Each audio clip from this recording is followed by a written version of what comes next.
the State of the Fan Address. Going solo, Top Gun Maverick style. I am Nick Villano, editor-in-chief of the Pucks and Pitchforks blog. Ladies and gentlemen, I am very, very excited about our show tonight.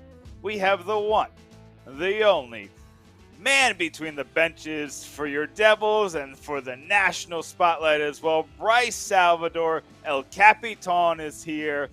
Bryce, he's coming right off the top, coming in hot. How you doing, Bryce? Welcome back.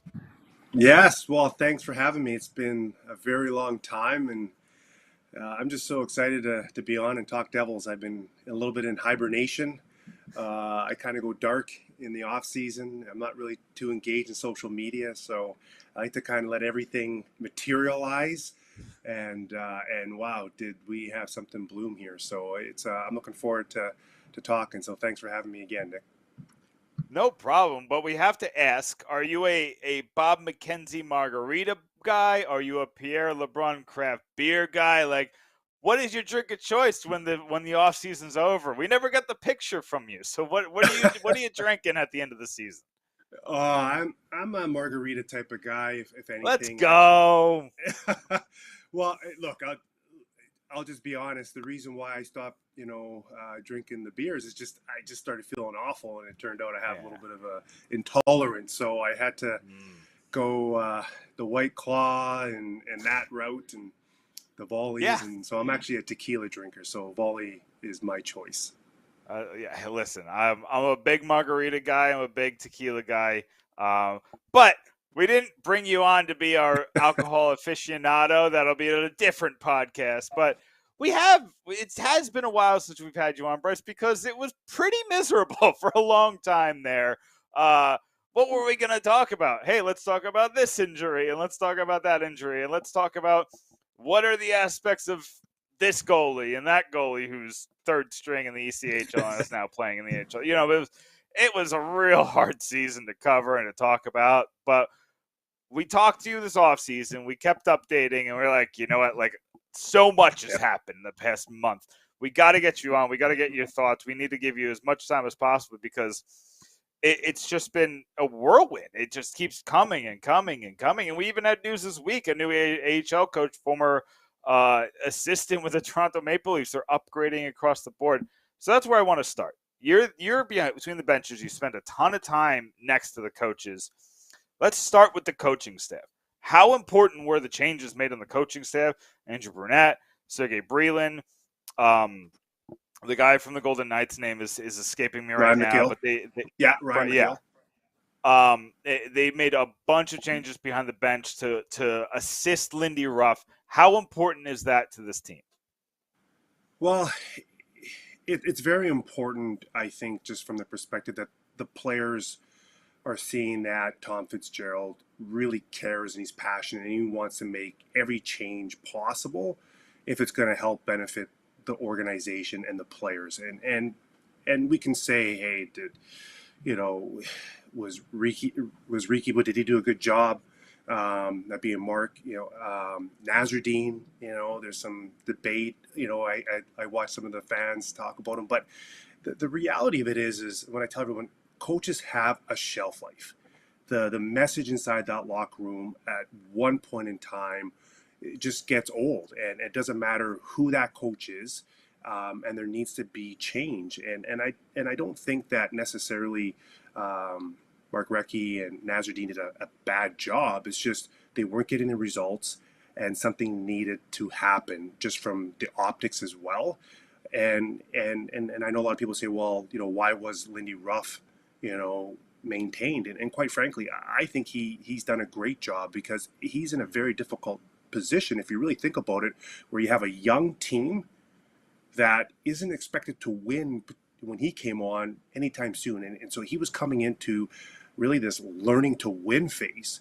And if you didn't have a coach with that type of pedigree and that confidence in himself, right, that he could withstand the ups and downs that he knew coming into this position, this role that he was going to have to endure, I just think it could have been even worse and potentially disastrous for a younger coach to come in. And then you also have different types of coaches too that maybe are in their winning phase, and that might be, like say they've been in the league for 6-7 years and they are trying to win, like Peter Laviolette. I know that name was circulating. Like, he's the type of guy that doesn't want to come to a team that's still in that development phase. And so, so what we see now is Andrew Burnett, awesome hire for this organization. He's named the associate coach, and so that leads to some speculation that that he could be the replacement for Lindy Ruff when that potentially happens. Not saying that Lindy Ruff is going anywhere, and even if the team, I've heard some people say, well, if the team gets off to a rough start, Lindy's going to be the first to go. Well, I don't necessarily see that either. I think you have Andrew Burnett, who had the fortunate time to talk with him during the playoffs. And you could just see that he's still young. He's still learning the game. He wants to be mentored. He was under Joel Quenneville, and I would assume that he saw this as a great opportunity to learn under a guy like Lindy Ruff and try to maximize that time and so that if he does get the opportunity to eventually be the head coach of the New Jersey Devils or elsewhere again, he's I think 48, 49 right now. Maybe he's 50, 51 when that happens. He's just going to be that much more experienced. And then also, he was a teammate of Fitzy in Nashville, so I just think that there's a lot of reasons why this happened. And then, you can't forget to mention, like, he took over for Joel Quenneville and did a fabulous job, quite frankly. A lot of people say, hey, that team was stacked, and it would have been easy for anybody to walk into that. I don't think so. There was a lot of pressure on that team, and he handled it well. In the playoffs, you go from one of the best power plays in the National Hockey League to like 0-20, I think, at one time. I have to go back and look, and I remember talking to him and just the frustration and having to understand like how to manage that, and he pulled through that round against Washington. So I definitely like that hire. And then you talked about Ryan McGill. Here's a guy that I believe is a little bit, I think he's in his 50s. Spent a lot of time in the Canadian junior system, so the WHL, the OHL, had some success up there, and so he was in the Vegas system for 5 years and was in the playoffs. And I think on the back end, he's going to do a fabulous job. And when you look at guys like, to jump back to Alain Nasreddine and Mark Recchi, they found jobs, right? So it just shows you that they're not, that they're doing it. They did a good job, and it just was time for them to move on. Yeah. I agree on a lot of that. The one thing I'm curious about, Bryce, do you have any experience where this happened, where a head coach got brand new assistants and it worked? I've seen it happen plenty of times. I'm curious if you've ever seen it where that was it. That was the message that needed to get sent. Yeah, well, I think I'll be honest. Like when you fire the assistant coaches and you keep the head coach where you're in an organization where you haven't had success, and even Lindy Ruff's potential future is in jeopardy. What assistant coaches want to come to this situation? Right? You don't know if Lindy Ruff's going to be around in a year or two. And so, to your point, it was interesting, and I was really curious to see what Tom Fitzgerald was going to do. And so I would say that's a risky situation, because if you bring in assistant coaches that are not truly aligned with the head coach and are just kind of gunning for his job, maybe there's some undermining. And I'm not saying that that's what's going to happen by any means, because if you really look at, the connections, Andrew Burnett, like I said, he was a teammate of Fitzy in Nashville. So there's a lot of history there. And then you bring in Sergei Brylin. Like, this guy is a lifer next to Ken Danico in terms of bleeding Devils. You bring him in, right? That there's continuity there. Ryan McGill, I believe he had a connection with, I was looking up with Kevin Dineen. I believe they were teammates somewhere in the NHL. So maybe it was Philly, if I'm sorry. I'm just kind of, catching back up on everything. And so you look at all these connections is where I immediately went to see, okay, well, what's the continuity here? Is there going to be camaraderie amongst these guys? And I definitely think there is going to, because of all that. And then if you look at Chris Taylor, he played for Lindy Ruff. So you kind of have a lot of these coaches in here. Yes, they're all coming in new. But I think Fitzy was very strategic and very smart about who he was bringing in. And if you really look at Andrew Burnett and Ryan McGill, if you look at those two guys, they're looking to grow their careers and study under somebody. So they're going to be sponges here. And so I think it's just going to be a really good combination. Yeah. Now, whether or not, to answer your question, if it's going to work, I'll answer it this way, Nick. Coaches are absolutely important, for sure. Mm-hmm. But at the end of the day, the players have to execute. There's no secret forecheck. There's no secret defensive zone system. There's no secret power play that you're going to set up that you're going to do that nobody's seen in the National Hockey League.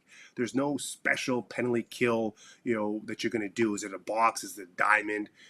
You're not fooling anybody in the National Hockey League, right? You may change or tweak a couple things that might catch a team off guard a few times, but the next time they come around, or the next team that you play in a week, like, they've scouted you, they've broken down the tape, they know exactly what you're doing. So at the end of the day, what it really comes down to is, are the coaches the right ones for where that team is at in their development cycle? That's how I look at it.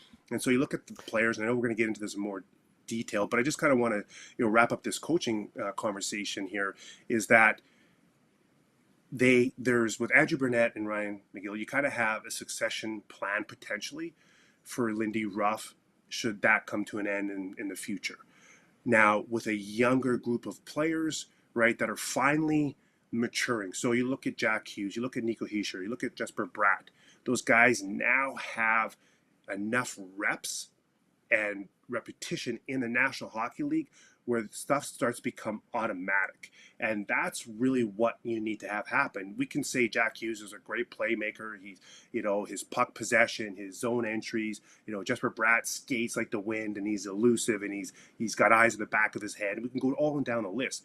But at the end of the day, until you've got hundreds and hundreds of reps against NHL players and having those failures and coming through, and then having the coaches come in and say, hey, trying to make sure that you don't lose players while they're trying to learn how to survive in the National Hockey League, that's what's critical. And so I believe that we now have coaches that are fresh, right with a team, that you have players now that are ready to take the next step and execute consistently because they've seen, right, a lot of what they're going to be what's going to be thrown at them. You got to remember, 2 years ago they only saw 7 teams, right? Last year, you had guys, seeing teams around the National Hockey League, and so a little bit of what you even had last season, you got to take with a grain of salt, because these guys were finally seeing other teams again. So I would just kind of sum it all up like that for you.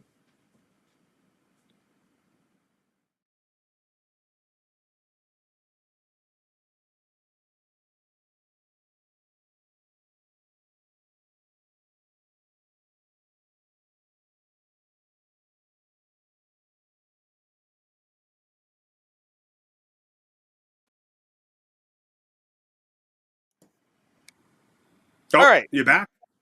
Okay. Well, I went on a tangent, so I don't know where we left off. I don't know what happened. Who knows? It's the internet is broken today. Where did we leave off? What was the last thing you heard? The last thing I mean, you were finishing up. You were talking about the how Nico Hischier and Jack Hughes and everybody, and all the development that they were showing. Yeah, and just I don't know if you heard this part. I was just saying, and so there's no secrets out there, right? The coaching staffs, they're all going to have certain setups in the power play, the penalty kill, and it really comes down to, are the players ready to execute, right? Do they have enough experience? Have they seen the defenders enough to get the instinctual reads that are going to be required to make the plays in that split second? And so you need guys that have played with each other for multiple years, who've been on the power play together for multiple reps, right? That it just becomes instinctual in the back of your head. You got no look passes because Jesper Bratt is going to be in his route. You know that. You've thrown the puck there. He's there now. And when Jack Hughes is thinking at a high level, is everybody else on the ice reading finally at Jack Hughes's pace? And so once you have that, then right? Then you could say the coaches become more important because then they can finesse and fine tune things. But that's where we're at now, where I think we're finally can be optimistic that a lot of the Devils players are at the point where they've had reps now to execute these systems. So you mentioned Jesper Bratt. Yep. That's where I'm going to go next because, my goodness, the offseason that was with Jesper Bratt, getting literally to the minute to his arbitration hearing and then coming down to a one-year deal. First of all, if you're either side, are you happy with a one-year deal? Yes, because it was pretty contentious if you really look at it. Look, Jesper Bratt is a really unique case. He's a special player, 7th round. Like, for him to materialize into what he has is against the norm, right? It's so there's a lot of uncertainty there, especially from the Devils side. And yes, you could say he's a point, per game player, and hopefully he does that again. And he did a phenomenal job even when you had Jack Hughes out of the lineup. He was showing up, he was producing, and so for Jesper Bratt to come in at the number they did, I was surprised at arbitration. I know a lot of people that I talked to were surprised they came in that low, and I know a lot of people thought that maybe the Devils lowballed the Bratt camp, and I just think that, when you go into those situations, you're going to throw a low number in, and you're expecting the player side to throw a very high number in, you hopefully kind of meet in the middle. And so the fact that the Bratt camp came in, we could argue, I think it was low, is encouraging that there could be hope down the road versus them going to arbitration and it getting nasty. Then there would be really no hope, and we're all like on pins and needles this season. Not saying that we're not going to be to a certain point. And I made the one tweet I think I had all summer. I just kind of said, it's really a show me season for Jesper Bratt. And some people may say, well, he's already proven himself.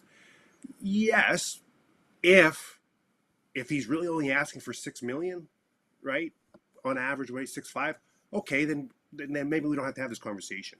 But I don't know, and I never asked, but I'm assuming he's asking for 9.5, right? And, why not? And for future, right? Why not? Exactly, right? Maybe he wants Panarin money. Like, we really don't know what he asked for. So I'm going under the assumption that he asked for $9-10 million or whatever. That's what he thinks his ceiling is. I could be completely off by a few million, but I'm going to say, hey, if you're going to put a point and a half, or 0.2 next season, Panarin type of numbers, well, you're going to ask for a lot of money. And so that's why I say it's a show me season for him. And then from the Devils' perspective, it's, before they make another commitment in a player like this, who's probably asking more than your franchise player, Jack Hughes, like, you got to get this right. You absolutely can't miss on this. And so it's going to be probably one of the top storylines all season. I'm excited for this one because if he comes out and just has a phenomenal start, everyone's going to be, counting down the days to January 1st and seeing what Tom Fitzgerald's going to do, if he's extending them right away or they're going to let this play out. But if Jesper Bratt has a really strong season, I just personally hope they get something figured out so we're not going to another potential arbitration next summer. Because if that's the case, then that's just not good. Yeah. Let me ask you this, Bryce. You were in a simple position. You weren't a first-round pick. You were somebody who beat the odds to have the career that you did. Did you ever encounter this, and did this ever get brought up in contract negotiations that you were a lower-round pick, and is that something you were, like, maybe they didn't say it to your face, but do you ever feel like maybe you weren't, like, the darling of the ball from day one? Did you ever feel that in negotiations? Do you think maybe that's something that's coming up in Bratt's negotiations, or do you think that's something that once you prove them wrong, it's behind you? I think once you prove it, it's behind them. But I think also nowadays there's so much analytics. Like every team has detailed stats about everything. The closest I kind of came to any type of, arbitration and stuff like that, or free agency, was my last year with the Blues, and they ultimately decided to trade me. And look, they definitely, they come in and come in and say, hey, here, we signed you, as a free agent, Sal, come take a kind of a hometown discount. They don't say in those exact words, but you definitely feel loyal to the organization that gave you your chance. But on the other hand, you're human, right? You're going to compare yourself to everybody else, what everybody else is making. And at that time, there was a guy, remember the name Jay McKee, and this guy was, he got a huge contract because he was, the blot-shocking leader defenseman in the National Hockey League there. And there was a period where every defenseman was just blocking every shot that was thrown their way, trying to stack their stats there. And so that's just what happens. You're going to compare yourself to others.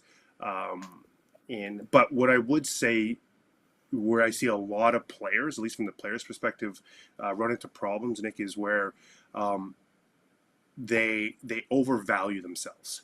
And they get themselves into a contract that they can't live up to, and so that has to be guarded against. That's where the agent really needs to come in. Like, you have to have a true understanding of your value, whatever that is. Whether it's $1 million, 10, I don't care what that value is, but that player better know what it is, because if you're underperforming, you're never going to live it down. You I've never seen a player who's underpaid ever be hated by the fans. Right, in terms of how they're producing and how they're playing, and so, not saying that you don't go for your max amount of value, but just make sure you're realistic and your ego isn't getting ahead of yourself. So, you talked about being underpaid, overpaid. So now I have to bring up two players that were very contentious with the Devils fan base. The first being Pavel Zacha. He was shipped off to Boston for Eric Haula. Haula's an interesting player. I wrote about Haula yesterday. I honestly completely forgot he scored 29 goals with the Vegas Golden Knights. that season completely never happened in my head.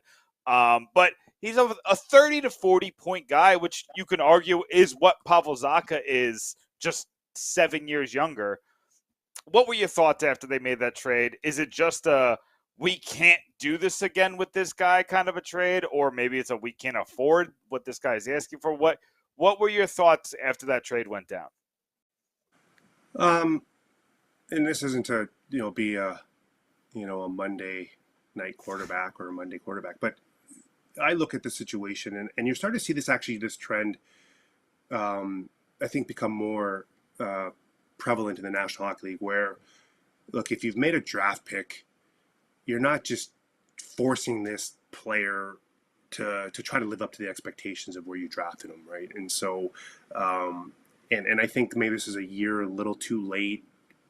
Pavel Zacha was unfortunately drafted in a position that we can talk about salary. Maybe we can tie this in similarities where he couldn't live up to that number 7 pick, right? Yeah, there's players drafted, after him that everyone talks about, and so I always, not to go too philosophical with the mindset, but as an athlete, like, as soon as you feel that, you're not performing or you're being compared to other players, either you have the fortitude to survive that, or that's always going to haunt you. And unfortunately, I just think that, Pavel Zacha was drafted in a position, whether it was the right position or not, we can all debate that.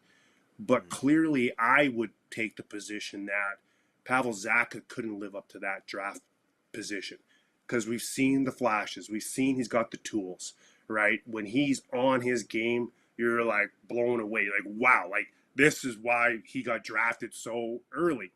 And so you get caught up in that and you want it to happen.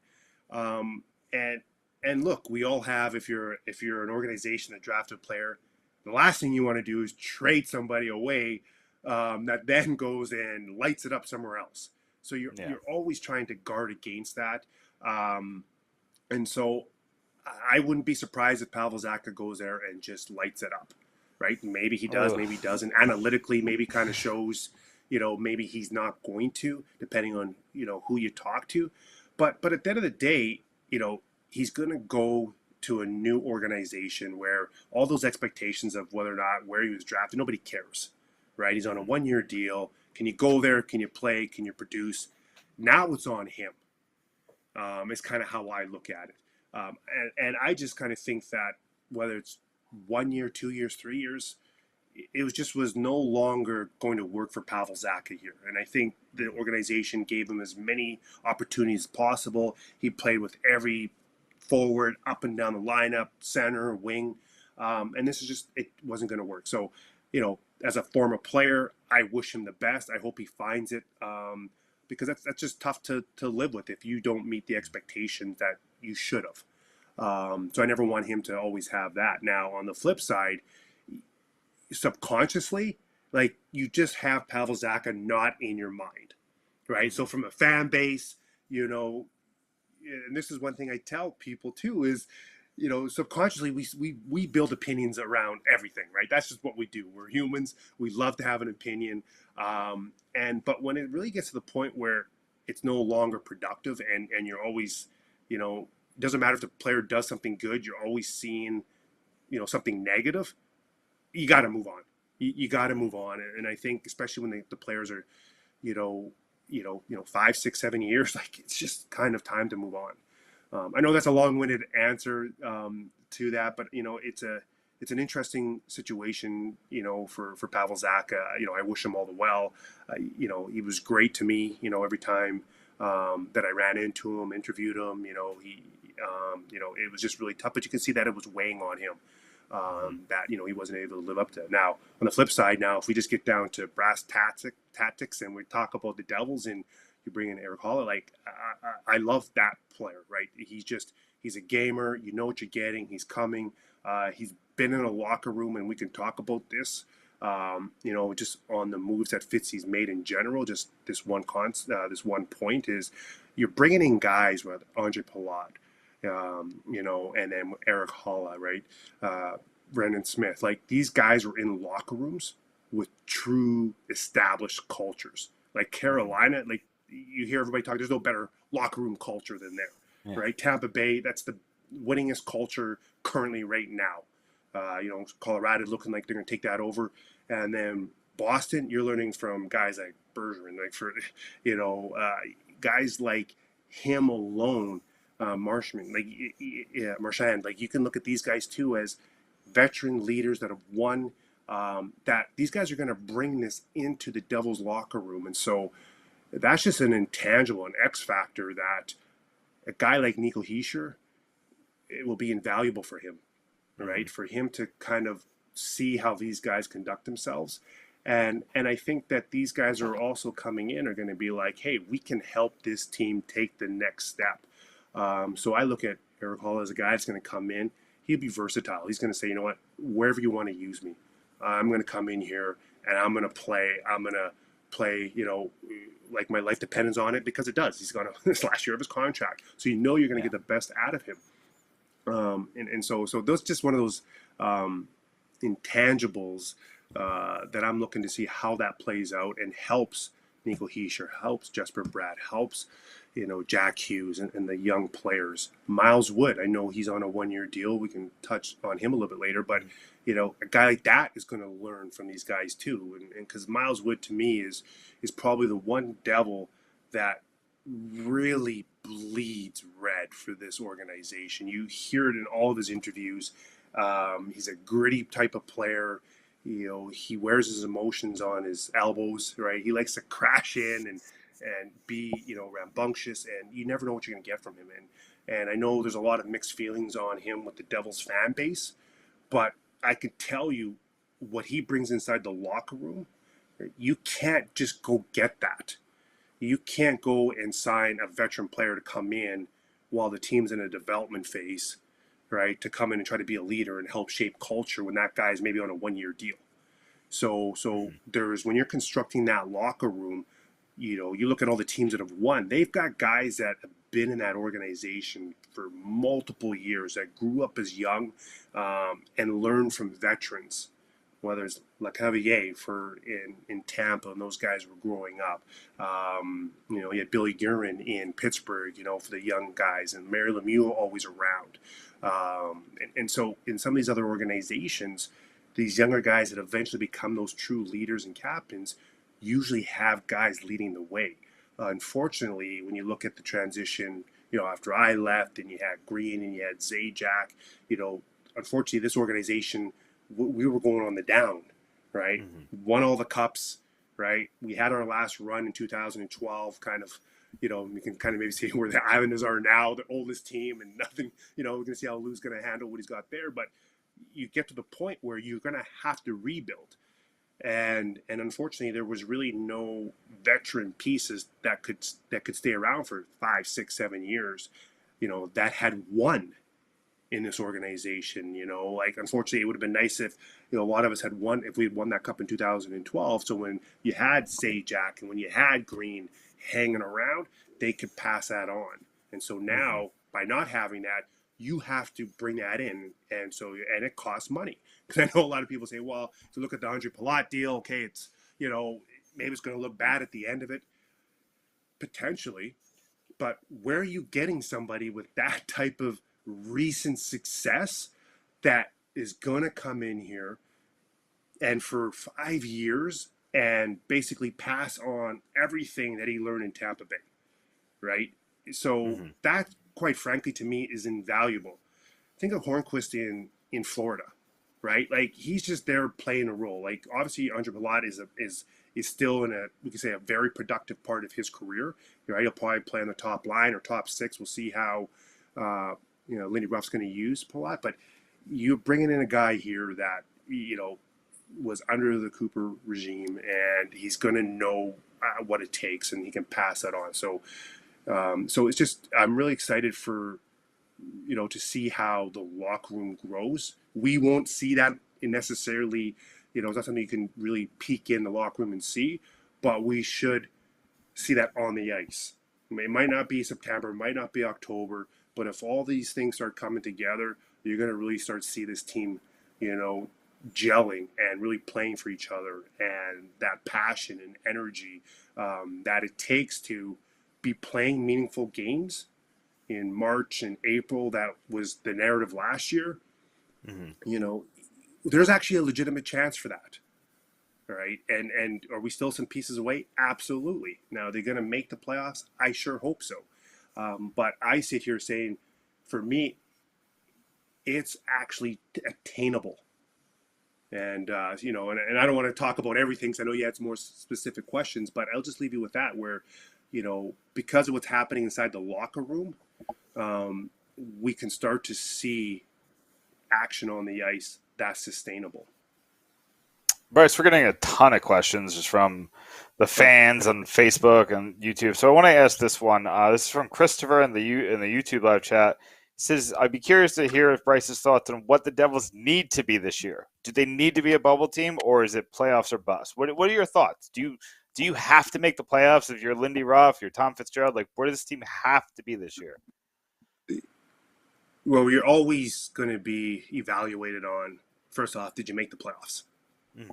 Right? And that I always came into the season saying the goal was to win the Stanley Cup for the team goal, right? So if you didn't do that, it wasn't a successful season. Then the next was, okay, well, how was your playoffs? Well, if you didn't make the playoffs, well, that's another strike, right? And then for me, really, the third strike was, like, where did we finish? Like, did we take a stride from the season before? And now, so we could say the bar is somewhat low from where the Devils finished last season. And I think, to be fair, with all the pieces that got added this offseason, it isn't make the playoffs or bust. But if the team isn't competitive, I think that could be a bust, right? At least from the perspective of everybody else. Like, if you're still 67 points or, below 70 in points, and, Connor Bedard's name's coming up in the conversations with the Devils, that isn't where anybody wants to be. Yes, that'd be a phenomenal thing to happen for the organization, to be in a conversation where you might get a generational player, or but nobody wants, to have that, right? And so for me, the Devils need to be competitive, right? They better be sniffing for a playoff spot, whether it's within reach, but maybe they got to win the last 6, 7, 8 games, like, just that they're there. And if they're not in that conversation, then we can all come back and say, okay, well, really, like, what happened? And that's a conversation I hope we're not talking about, because if you look at all the pieces that Fitzy's done, you can see that he put his foot on the gas pedal here, right? Yeah. He's looking at his roster. He's looking at the age. He's saying we're in this phase where we need to start winning. We need to start making the playoffs. I think at most, Nick, we're 2 seasons. If they don't make the playoffs this year, and they're competitive, I think everybody will live with that. We can all talk and say, hey, we had a lot of new additions, a lot of things to figure out. But then it's going to be next season, to me, that they're going to have to make the playoffs, because now you're starting to flirt with some of the guys' prime years. Yeah, and that's the point. I mean, Nico's right there. You know, he's getting to the 23, 24, 25 range, and that's where you really need to start making the playoffs. So, yeah, I'm right there with you. This year can't be a throwaway year, but at least get a growth year, because you still haven't had one of those where you've been in a playoff race. So I'm right there with you, Bryce. I'm curious what, let's talk about the Palat deal. You talked about the importance of having a guy like that on the team, but you gave him, 5 years. You gave him $6 million per, and you said it might hurt at the end, but you think, from what it sounds like, you think it was worth it. Oh, absolutely. Like, because you can't, I'll just go back to it, not to be redundant. You can't put a price tag on bringing a winning, we'll say, culture inside that locker room, right? Like, nobody has that in this team, right? Like, who can Jack Hughes and Nico Hischier look up to? That's one, okay? And if you really think about it, Andre Palat's going to play a role on the wing where he's a supporting cast, right? He's productive with whatever center, whatever line mates you're going to do, so he can play with Hischier, he can play with Hughes, right? And quite frankly, if I'm Palat, I'm going to say, like, hey, like, Hughes, Jack, like, Nico, you guys haven't done anything. What are you guys whining about? Let's play, right? And what are they going to say? Okay, well, you just were playing with Stamkos and Point and Hedman, like, right? So there's always, and not to say that, Hischier and Hughes that got that personality, by no means, but you need somebody that can push your leaders inside that locker room that have credibility. And so if you don't have credibility inside that locker room for Hischier and Hughes, and we'll say Bratt, I'm just going to use those 3, corner pieces, then who are they learning from? Who's holding them accountable? Right? The coaches can't do that. I remember being in the locker rooms and guys are standing up and we're calling each other out, and you had to have the confidence and the credentials to be able to stand up in that locker room and have effective change. And so that's what Andre Palat brings. Was it expensive? Absolutely, right? But at the end of the day, we can't go another 2-3 years trying to, hopefully we're going to manufacture a winning culture or have guys try to perceive what that is if you don't bring anybody in, right? So that's why, Sergei Brilin is another great hire on the coaching staff, right? This guy's won 3 cups. He's going to be in the locker room, right? In and out. He's going to be eyes in the sky, as the quote has been going around social media. And every time I run into Sarge, like, I'm listening. Right, I'm a student of the game around guys like that. So, so you definitely need that in the locker room, and I think probably why it seems like a rich contract, other than the regression and the analytics, if you get to that point. But it's just because I think the Devils fans and everybody else had their hearts on some other players, and so when those other players didn't happen, you're just going to have that, like, we've got this deal and we got this player, And you know what? And I don't think that's the right approach in this situation, because I would have still tried to get Andre Palat in the locker room, even if you had one of those other players that you were able to sign. Because at the end of the day, like, what have those other players done? If you really think about it, like, we need to get some winning culture in that locker room, right? Guys that have done it, that come in with swagger, right? Their actions speak louder than their words. And they got the hardware, Nick. Like that Yeah. speaks, So, you can tell I'm very passionate about that. Like for me, it's just when you have a young team and you're losing, um, that's a slippery slope to be in. And so the youngest team pretty much every year last year. And that's a tough situation to be in. And so just the fact that you're able to get somebody to come in who wants to be here, right, for 5 years. Everyone say, well, that's a great contract. Why wouldn't you want to go there? Well, you know what? Like when you've won, and yes, you want a great contract, but you don't want 5 years of misery. Yeah. Right? Like you want to come here and you want to be a part of this team taking the next step, and that you have a legacy, that you came here and you helped, the Heishers and the Hughes and the Bratters elevate their game. So, one thing that I'm trying to put my finger on is what the Devils are going to do with the right side of the defense. You now have Dougie Hamilton. Yeah. You have Damon Severson, which is a phenomenal 1-2, by the way. And then you trade Ty Smith, for who I was kind of excited to see if he could bounce back, but it is what it is. For John Marino, or the Pittsburgh Penguins, who's a phenomenal shutdown guy. Are these guys is Lindy Ruff literally just going to make it a daily competition between these three to fight for minutes? Like or is he going to move somebody to the left side? How do you deal with this situation? Well, Lou Lamoriello always said, your play will dictate it, right? And that usually takes care of itself. And I think really the biggest challenge that Lindy Ruff has is on the power play right now. And we saw, when Dougie kind of, was in his slump, he still wants his minutes. He still wants those number one power play minutes. So when you put Severson in his position, that is going to affect Dougie. Like Dougie, he's the guy, and that's how it's going to be in his mind. And so, and that's more of the dynamics of what I always say, what you want to try to think about is what's going through the players' minds. And everyone will build a certain value proposition about themselves, right? I said, hey, I'm the number one penalty killer. I better be on the ice when we've got a lead with 2 minutes left in the game.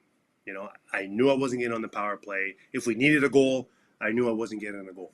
I wasn't going to be on when we were pulling the goal. Yeah.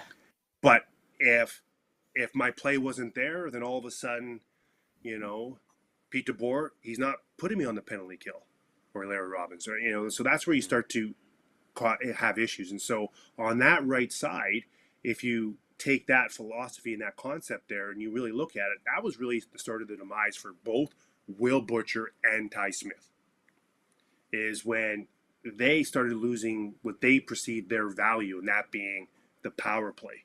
So Will Butcher had a great rookie season. Ty Smith comes in, right, and then now Dougie Hamilton comes in, takes Ty Smith, and so I don't care what player you are. As soon as you lose what your perceived value is on that team, you're going to struggle, because then you're trying to figure out, well, how else can I add value? Well, you know what? This is the National Hockey League, and you can't figure that out in the National Hockey League, right? So as soon as your role has changed on you, and you can't accept it or adjust or adapt, right? It's very tough to have success. And so, then everyone will say with Ty Smith, well, he's not good defensively and he can't defend his, then we can't play him, and, he's getting, eaten up, against certain lines. Well, it wasn't as much of an issue when he was on the power play putting up points.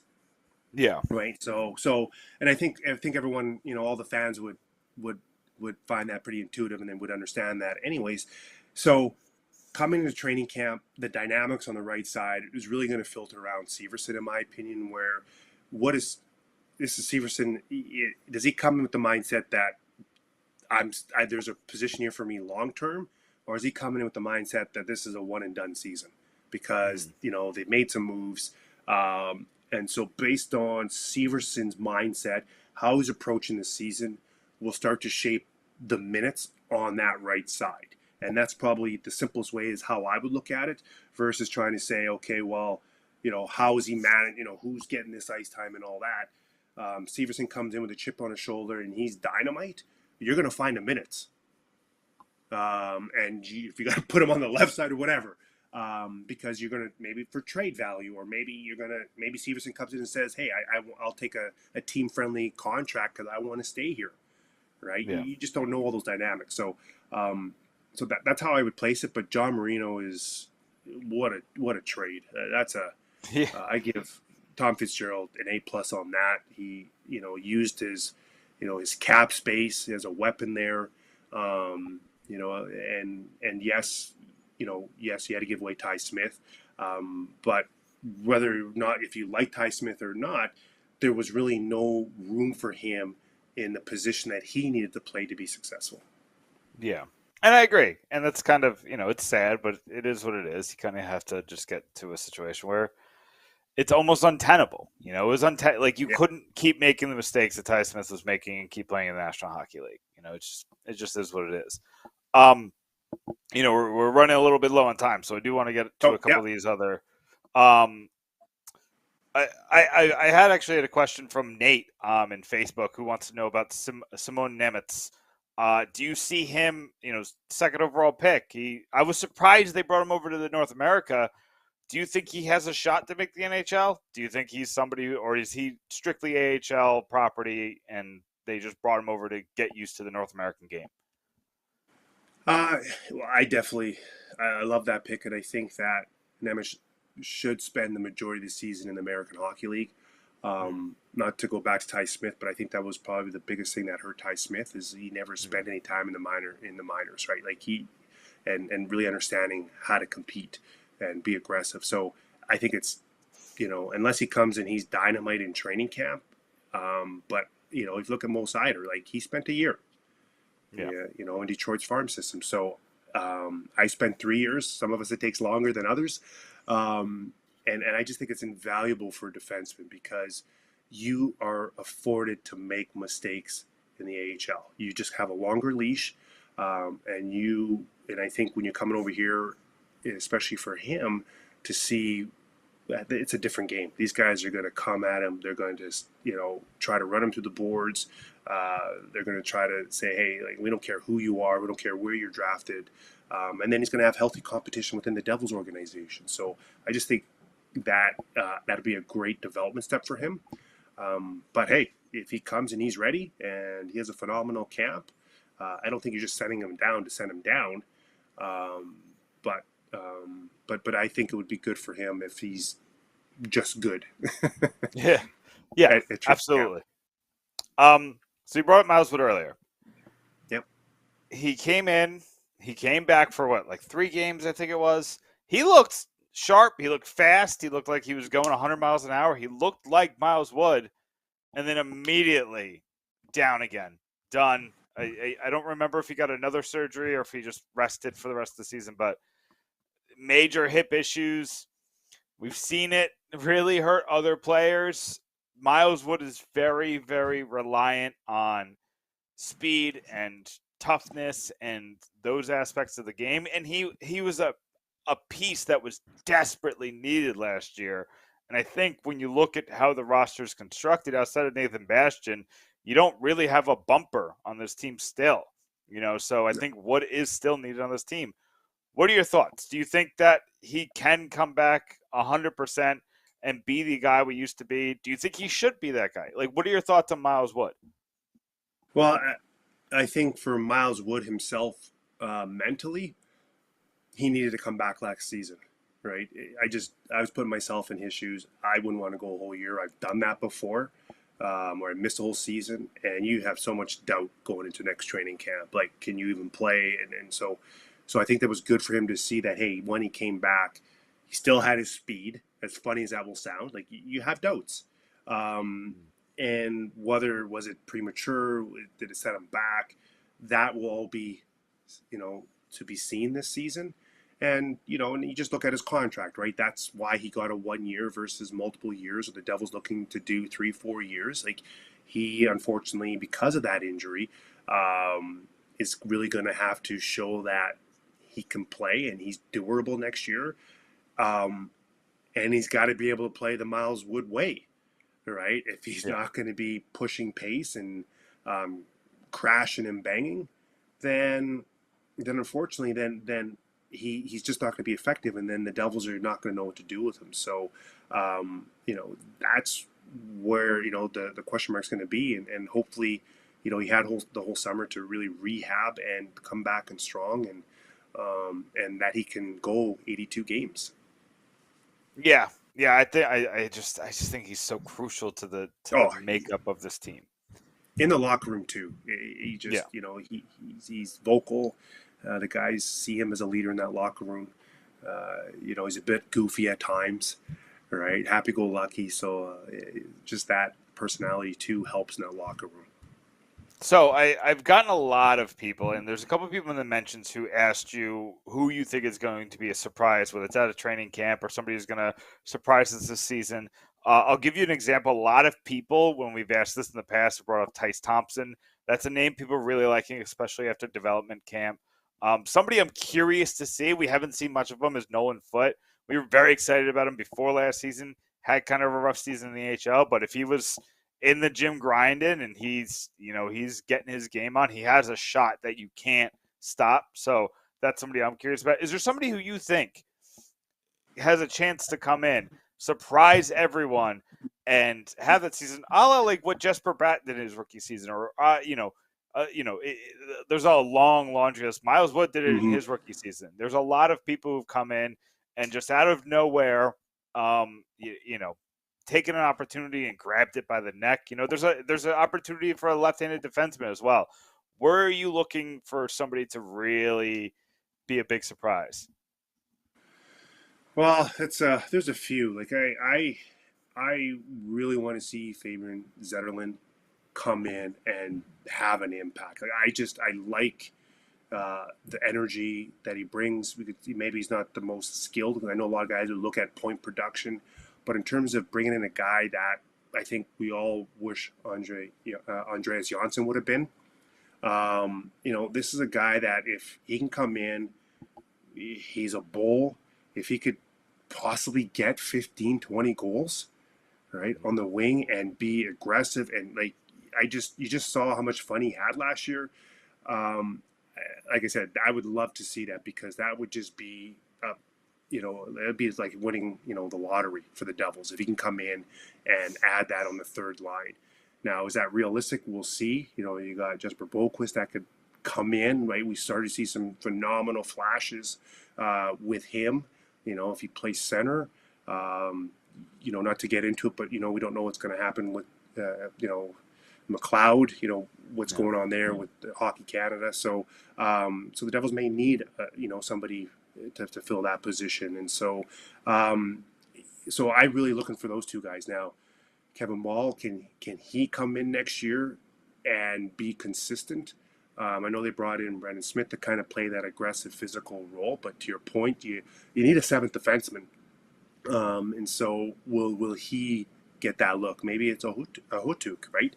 Maybe he'll come in and say, hey, I love the way he had tenacity, grit, and physicality, and so maybe he could be a 7-6 defenseman, or maybe he can push to get some ice time. So those are kind of the guys when I look at the roster here that I think have a reasonable chance to get a decent look. Now you'll be saying, well, geez, you didn't say Holtz, right? And I just think that for Holtz, I don't see that there's much room in the top 6 right now where he can come in and just have the time to figure out his game. Now, he could come to training camp. We haven't really seen him. He can have phenomenal exhibition games, but a lot of pressure on him to score goals. So I think for him to come in and be that, that impact player next year is asking a lot of him. Not saying that it can't happen, but, one more year, in the AHL, and some people may say, geez, oh my gosh, like another year in the American Hockey League. I think it's okay. I really do.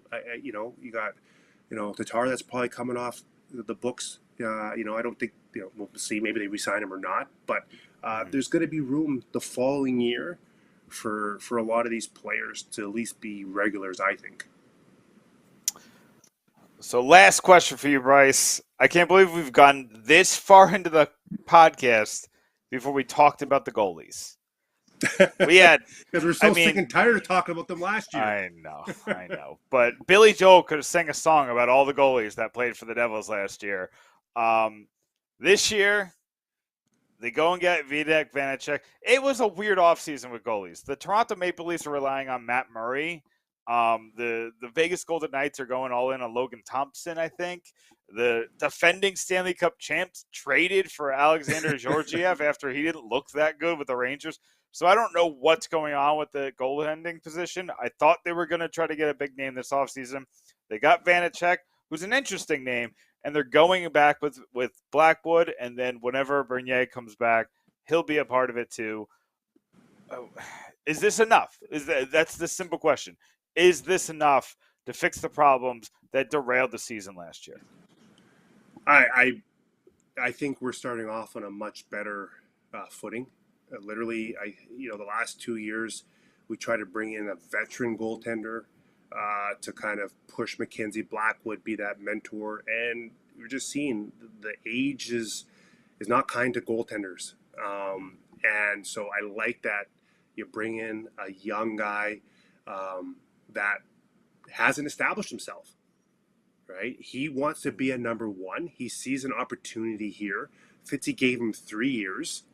Right, so that's healthy competition, right? So now you got Mackenzie Blackwood, who's on a 1-year deal. Yes, he's got arbitration rights next year, but is Mackenzie going to take that step and say, hey, this is my net, and we are looking at our 1A, 1B, or is that not going to happen, and you're looking for a different goalie next year, right? Because I look at it from the perspective of, when Bernie goes off the contract, like you usually spend, it depends on who you talk to, $8 million combined roughly on your goalies.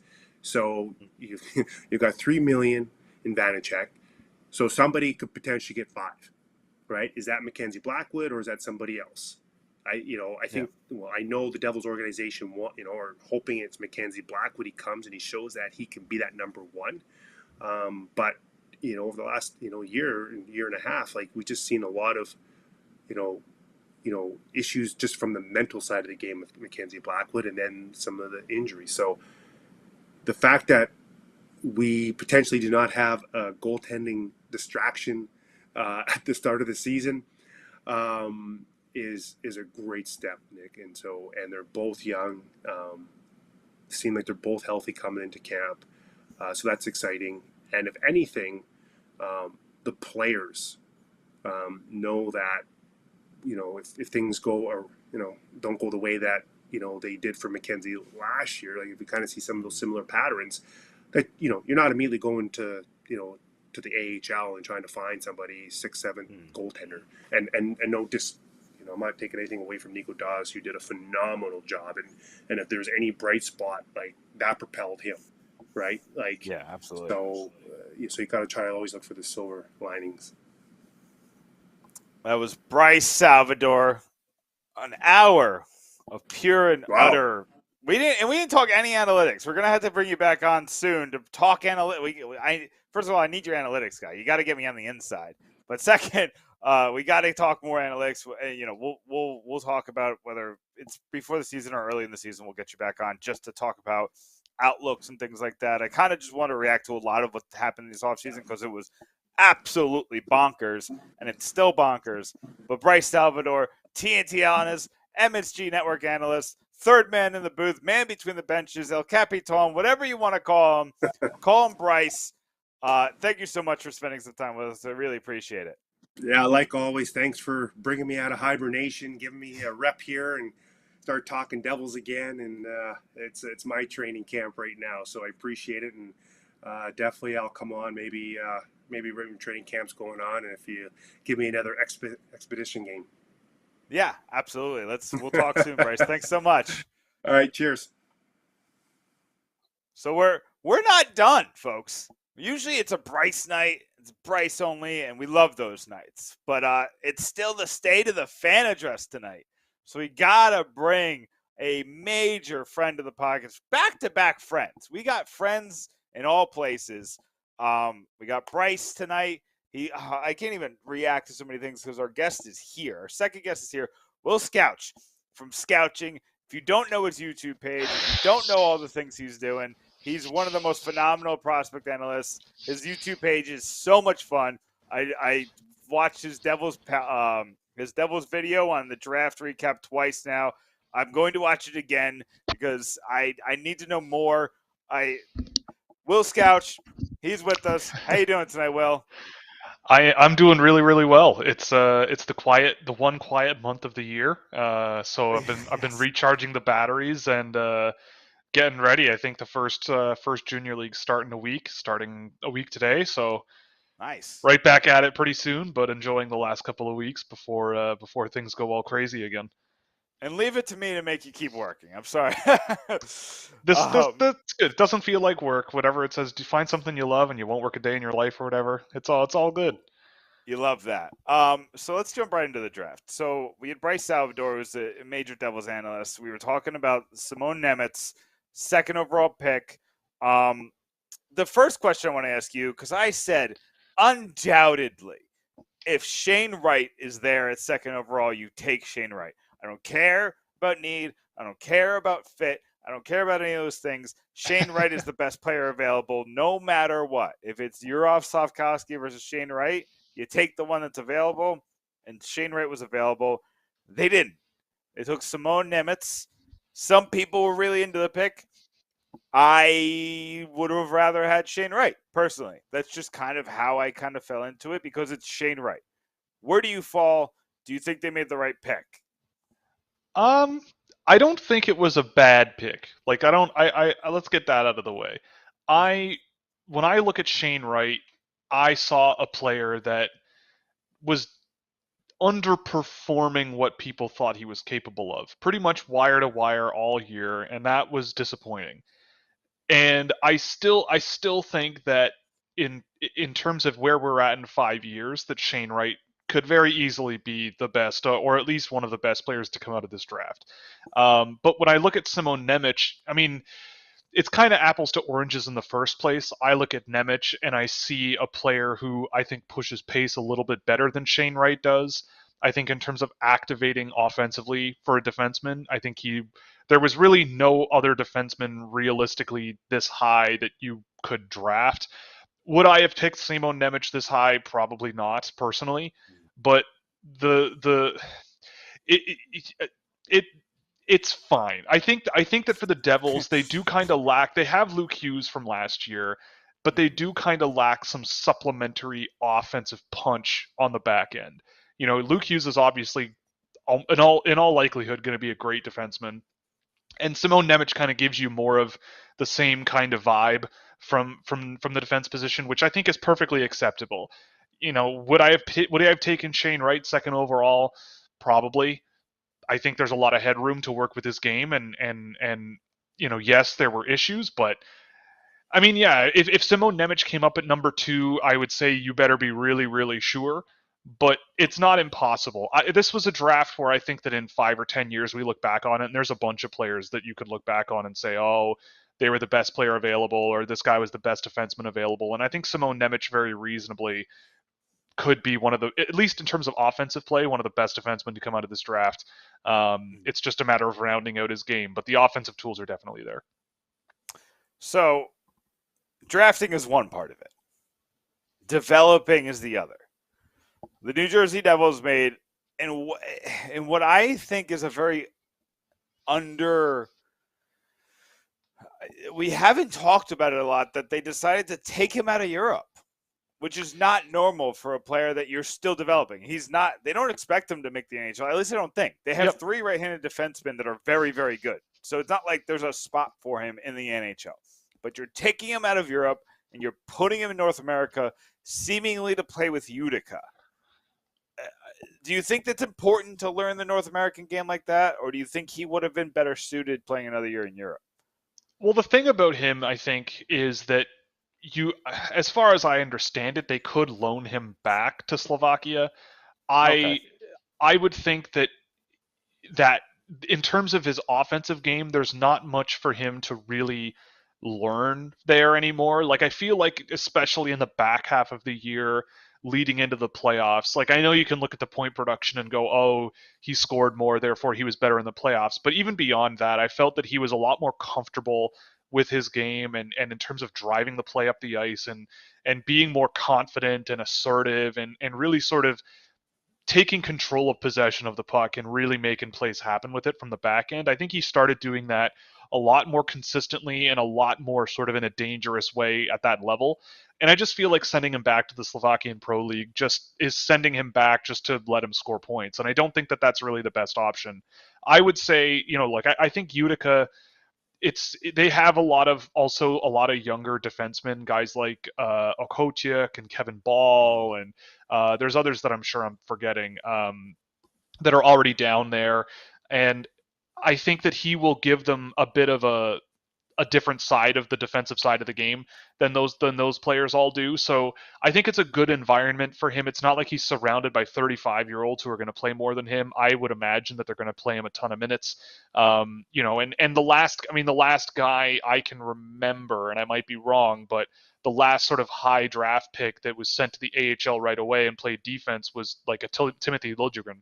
And it took a few years, but he really he came in kind of like a Simon Nemec, where he had a lot of offensive tools, and there was a few question marks about how well-rounded his game was, but over the years he's kind of really settled into being a good defenseman. And I think with Nemec, there are going to be things that I think need to be patched up, but as he is right now, especially on the offensive side, it's a good test for him. Take a step up, play against some North American pros, some guys who may have been in the NHL before or are just barely falling short of NHL quality, and really sort of putting him to the test there. Because, there are things in the Slovakian league that I think he gets away with, but again, he still gets away with it for a reason. So it'll be interesting to see what happens with him, but I feel like the AHL is a reasonable place to put him right now.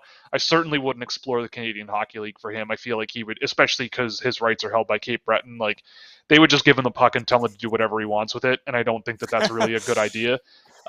So yeah, I think it's a reasonable option to send him to the American League and just see how it goes. And I'll send a warning to New Jersey fans. Like, people in Toronto were saying that last season was like a do or die year for Timothy Liljegren, and he had been in the AHL for like 3 or 4 years.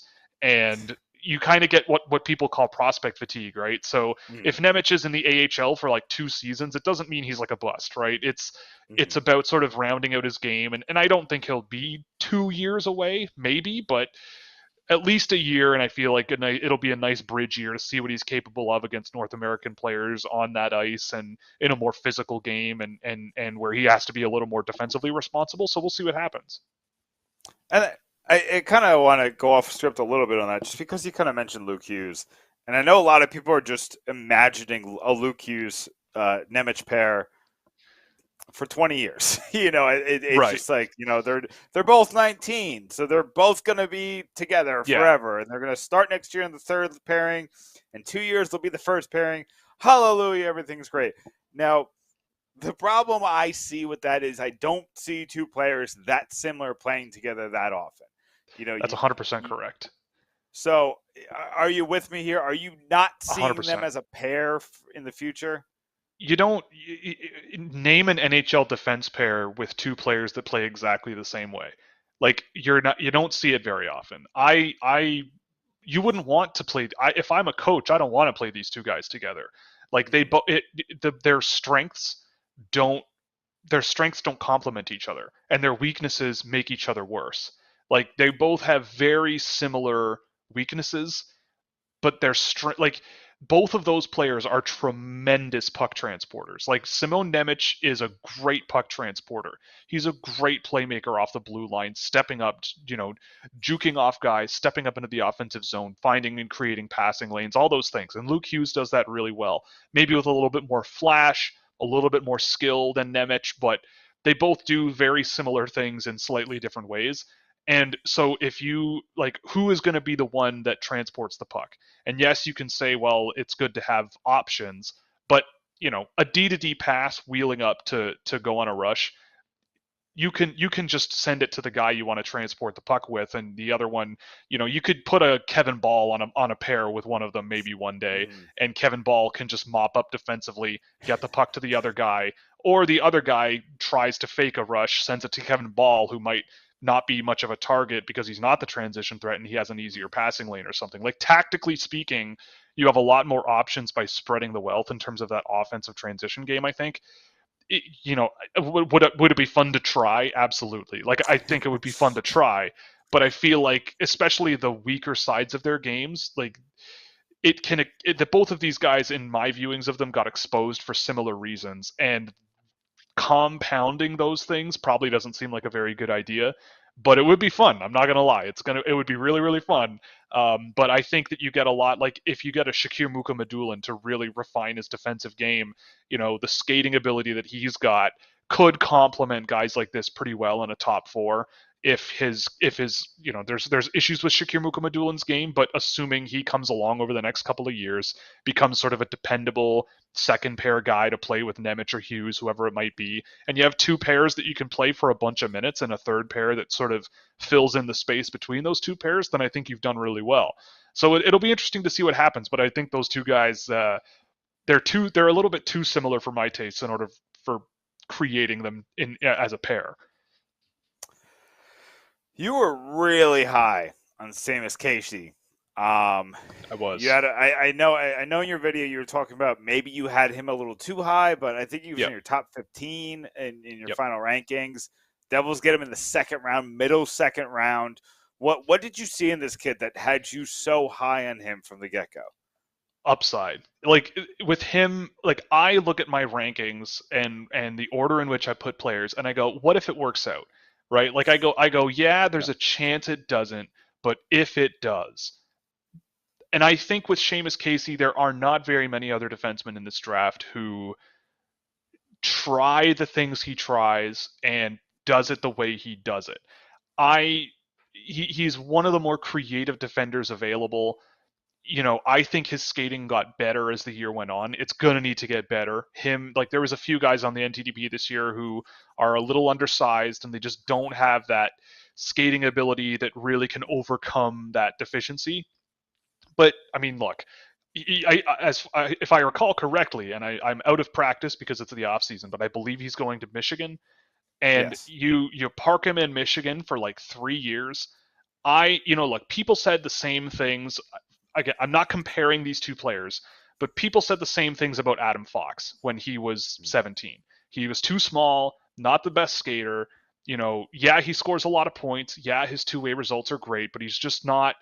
He's too small and he doesn't skate well enough to overcome it. And I go, well, but Seamus Casey's ability to use skill and his hockey mind in terms of puck possession, his ability to pinch up offensively and make plays, you want to nurture a player like that. And you give him a skating coach. If you can bring up his skating ability, in a few different areas, then I think you're going to have a really, really impressive defender, to the point where if things go really, really well for him, he could, if you have Luke Hughes on one pair and Simon Nemec on another pair, you're almost doing yourself a disservice by having Seamus Casey on a third pair. Like, you could, but with a late second round pick, you could flip Seamus Casey for something that you do need at the time, right? Like, if it does go really well over the next couple of years and those two guys are mopping up ice time too much and Casey's sort of on the outs. I don't know. I'm skipping way ahead here, but I really like him. I think there's a ton to like with Seamus Casey. There are question marks for sure. But the way I always approach my lists are, what if it works out, and at what point do I become interested in what this player could be relative to the rest of the group? And in this year's draft, it opened up really, really fast for me. And there were some guys where I saw some things to me that were special, that elevated them up my list way beyond the guys who might be a little more well-rounded or a little further along in other areas, but don't really have that high end, those high end moments where you go, if you can pull stuff like this off at the college level over the next few years, and you take your time and figure out your balance and figure out where you're going to end up, and then do it again in the AHL or the NHL, there could really be something impressive here. So I was really happy to see New Jersey take a pick on him later on. And yeah, I have a lot of high hopes for him. And yeah, I might have had him ranked a little high, but at least I'm aware of that. But I had reason for it. And I think there's a lot to like with Seamus Casey's potential, especially if you give him a few years to come along. So, Will, I got time for one more question. I'm going to sneak one in here from off the board. Just out of curiosity, just because it's come up a lot today. It was in my mentions like 4 different times. I don't know why today especially, but Alexander Holtz has come up multiple times. A lot of people are worried about him. He had a good season in the AHL. What you expect, he might have fallen off at the end, but I mean, I know a lot of European players, they're just getting used to the length of the season. But he didn't, after training with Jesper Bratt this offseason, he kind of looked kind of bad at development camp. So basically what I'm asking you is development camp something you can take anything out of? Does it matter? And are you at all worried about Alexander Holtz? It is not. I don't think there's anything you could take from development camp. Look, he a guy who was a point per game with almost 30 goals in the AHL last year. Like, what's he going to do at a development camp? Like, arguably, he shouldn't have even been there. I saw a bit of Alex Holtz last year. I had my concerns with Alexander Holtz at draft time. Like, he was not super far down my board, but I think he was a little bit further down than where he was picked and where other people had him ranked. Because when I looked at him, him and Joakim Kamel are really good examples of guys who shoot the puck really, really, really well, but around that premier trait, there's work to be done. I think Holtz is going to need to be a guy who really needs the right people around him to enable his success in the NHL. And I don't know off the top of my head. I mean, he's only played 9 NHL games, and I don't remember off the top of my head who he plays with or who he was playing with in those games, but he's going to. It was never the same. It was a different pair right. each time. Okay, and that's tough to get settled on, right? Like, that's really tough. Yeah. So look, I think be very wary of prospect fatigue, because that is a thing, right? Like, Holtz was drafted 2 years ago, and he's 20, and just had his first full season in North American pro hockey. The Devils themselves, there wasn't really a role for him. It was just, there was no need to rush him. And look, I think that I watch Alex Holtz and go, look, if you put him on your power play as a trigger man, he's going to score for you at some point. His shot is that good. But then at 5-on-5, you really want especially kids you draft in the top 10, to be real good contributors. And I think that it's going to be a bit of time before he really is a very good 5-on-5 contributor all around. But as a finisher, sure, there's talent there. He's a shooting threat from everywhere. But he's going to need guys around him to sort of enable the transition game and the defensive side of the game to really get him in a comfortable position where he can score. I just feel like there's limitations in his game that need to be worked around. But I think you can go to his point per game season in the AHL last year and go, that's promising. That's a thing. And then, and I would take that far greater than a development camp performance where he's probably there going like, I'm here for a summer skate. Like, I'm here. I was in the AHL last year. Like, some of these kids were playing like junior A last year. Like, what am I supposed to do? Right. So it probably was a bit of a mismatch, and, he's out there just to probably get the experience and talk to coaches and stuff. Like, this is why I'm always, a little wary of development camp season when people are posting clips on Twitter and people talking about it on the internet and like all this stuff. It's like, look, these guys, it's a development camp, right? Like, it's a retreat. It's a corporate retreat, right? Like, that's basically what this is. So everything needs to be taken with a grain of salt. But he, I think he's coming along just fine. But there always, in my mind, has been more of a longer trajectory to sort of hit that NHL potential he has. Will Scouch, founder of Scouching, the Scouching YouTube page, at Scouching on Twitter. I just shared the New Jersey Devils video that you did, I believe it was 2 weeks ago. So for anybody who wants it, at Pitchfork Puck, go on Twitter. It's there. Most of you follow me already. Go to the Twitter account. I shared it there. We'll share it on the Facebook, on the YouTube page as well, just so everybody can kind of get it easier. But Will Scouch, tell me, do you have anything coming up? Do you have any preseason stuff coming up that people can watch? Right now, there's not a whole lot coming. There might be some stuff coming down the pipe that I can't, quite get too deep into right now because it's pretty preliminary. Well, The tease. preliminary, but there is some stuff. But in the immediate future, there's still going to be the prospect the NHL draft recaps coming out. I think there's another week of them. If you like other NHL teams, not just the Devils, of course.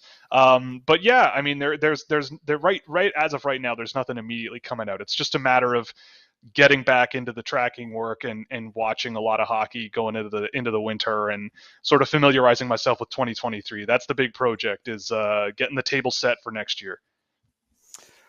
Well, if I talk to you during the season, that means things went very badly again. So I hope I talk to you next offseason, but we're definitely going to get you on again soon. Maybe we'll talk prospects. If I have to talk about the draft in the middle of the season again, I'm just going to drive a go-kart into the edge. I don't care. I'm over it, but I love having you on. You're one of my favorite guests. Thank you so much for coming on, and I definitely am going to have you on again soon. I hope I never see you again until next offseason then. In that case, I hope I never see your face and you never have to talk to me. But yeah, it's always a pleasure. Thanks for having me on. And I'll see you around. Thanks so much. Will Scouch, founder of Scouching. Yeah, go to our Twitter page. You got to see that YouTube video. But thanks again. Oh man, we did it. Sam, we made it through without you having to sound like a robot. What? Do I sound like a robot? Do I still sound like you don't sound as bad, but you still sound bad. Okay. So, I mean, you can still talk. We're at the end. We already got their money. We got the money has come in. They've paid their admission. They can't get a refund. Do whatever you want. We can do whatever we want, Sam. I made it through. We did it. You did a great job. You did a great job. I've just been having all these tech issues recently. Yeah. I couldn't participate. I mean, I got Bryce Salvador on my screen, and I can't say a word because I sound like a robot. I'm sorry. I know you. Yeah. You always love to take part in the Bryce ones. We always have fun doing the you and me Bryce stream, and Will Scouch is a good friend of the podcast, and absolutely we had friends today. We had lots of friends. I mean, this was fun. This was a ton of fun. I'm so glad. I mean, last week I had to sit here, if you want to talk about terrible, last week I sat here when my computer broke down, just staring at you. And half the time I was on the screen, just staring, doing nothing. And then I'm just like making up questions with our guest. Or actually, Dan Rice. Dan Rice is a pro, so, he was great. But, I do want to make a shout out real quick. This past month, I just paid my payments to my writers, Sam. I'm sorry. You missed the bonus by 800 views. But you'll still get paid by the fan side of people. But I just paid out bonuses to 7 different writers. 7 different writers got bonuses this month. So if you want to join the Pucks and Pitchforks, I'm telling you about the bonus. If you hit 10,000 views, you get my cut of your money. Well, I don't get a cut of your money. You get my cut of the views. So you get the fan-sided pay, and then if you get 10,000 views, I'll give you what I made off your articles. Boom.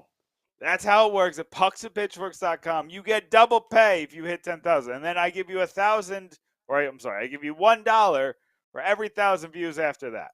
So I sent out a Venmo payment for $54 today. Vinny Parisi gets paid every freaking month. He's a rock star. He gets the bonus like in his sleep. I missed it by 800 views? Yeah, sorry, man. So close. You might as well just not tell me. You know what? How about we do this? How about we do this? How about you just buy me some crab fries at Chickies and Pete's? Yo, when I go down to South Jersey. You. When you come down, game 1, I got you. I'll buy you dinner. I'll buy. Right. You're buying all these people dinner. I'll buy you dinner for once. How about that? You're buying all the reporter friends dinner, so I'm not buying you catfish though. I'll buy you some crab fries. All right, crab fries. No, I got you. I only tell you because I know I'm going to get you back one way or the other. It's fine. It's all right. I want my shirt. Right. I want my dang shirt. I'm going to find Shorts Guy. I am in his state now. I'm going to find him and steal my shirt. Let's close the podcast. Okay. All right. Yeah. I got so much content from this. I want to write more about the Nemec-Luke Hughes pairing and them never, ever playing together unless it's a power play situation ever. I'm going to write more. I'm going to write about that. I'm going to jump on Will Scouch. Bryce Salvador gave us how many freaking things can I talk about there? I could talk about Miles Wood. I could talk about the goaltender situation. I could talk about the impact of the right side of the defense. I mean, on and on and on. Like, Bryce Salvador gave us so many topics. So, love it. Such a great podcast. Thanks so much, everybody, for listening. I got a couple of the viewer questions in there. It's always hard with Bryce because we got so much to talk about when he comes on, but try to get your guys' questions in there. Make sure you keep sending those questions in the Facebook and the YouTube comments. Sam is always looking at them. Love you guys. Thanks so much for everything. Apply at pucksandpitchforks.com. Go read pucksandpitchforks.com. That Eric Hollis story is up there. It's a really good story. Do you know, Sam, before we leave, do you know that Eric Hollis, who his number one teammates were last year, the number one line he was on? No. Taylor Hall and David Pasternak were his line mates more times than anyone else on that team. So he's a guy who's a little versatile. He doesn't score a lot, but he helps others score. I think he's going to do a lot for this team. I think he's an underrated acquisition. I know that Mark Recchi went out and physically said that Pavel Zacha is better than Eric Hall. Guess what? I think he's wrong. I think that Eric Hall is going to have a better overall season than Pavel Zacha, and I don't think Pavel Zacha is going to have a nice season. Do I think Eric Hall is going to score 29 goals? No. Do I think that he's going to get 40 points? I do. Wow. Well, on that note, go to pucksandpitchforks.com. Till next time, let's go Devils.